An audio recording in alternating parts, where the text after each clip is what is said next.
কাঠুরিয়া গাছ চিরতেছে, আজান হয়ে গেছে, মসজিদে আজান। এক কাঠুরিয়া আরেক কাঠুরিয়াকে বলে, ও ভাই, সারাদিন তো আমরা কাজ করলাম, চল চল, আজান হয়ে গেছে, আমরা নামাজে চলে যাই। নামাজ আদায় করে আবার গাছ চিরার জন্য, কাষ্ঠ সংগ্রহ করার জন্য আসব। ওই কাঠুরিয়া আল্লাহর বান্দা, তাকে বলে, আমি ওখানে গেলে কি লাভ হবে? আমি নামাজ আদায় করলে আমার কি ফায়দা হবে?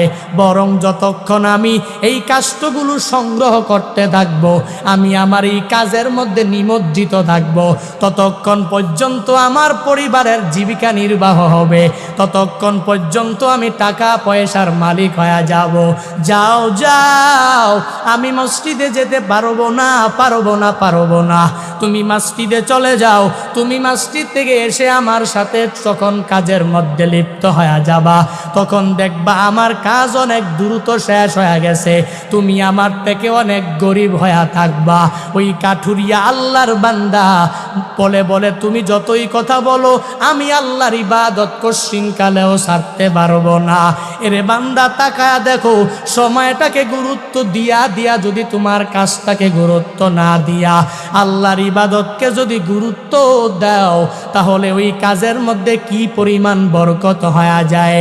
ওই কাঠুরিয়া আল্লাহর গোলাম মসজিদের মধ্যে যখন নামাজের জন্য চলে যায়, যেই বান্দা নামাজের মধ্যে যায় না, ওই বান্দা যতই কাঠের মধ্যে কুড়াল দিয়া মারে, কিন্তু কুড়াল তো ওই কাঠের মধ্যে বসে না, যতই চেষ্টা করে কাষ্ঠ সংগ্রহ করতে পারে না।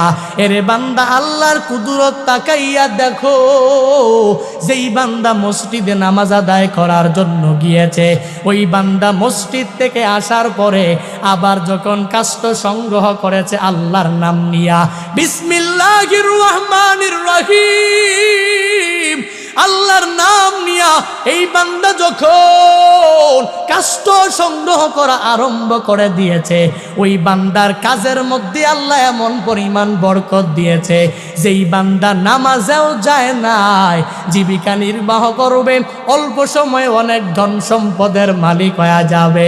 ওই আল্লাহর গুলামের কাজের মধ্যে বরকত হয় নাই, কারণটা কি? বলে, সঠিক টাইমে নামাজেও যেতে পারে নাই, আল্লাহর সাহায্য নিয়ে কাজ আরম্ভ করতে পারে নাই। আর যেই বান্দা নামাজে গিয়েছে, ওই বান্দা তো আল্লাহর সাহায্য নিয়ে কাজের মধ্যে এসেছে, আর বিসমিল্লাহ বলে কাজ আরম্ভ করেছে। কি বোঝা গেল? বলে, যেই কাঠুরিয়া নামাজে যায়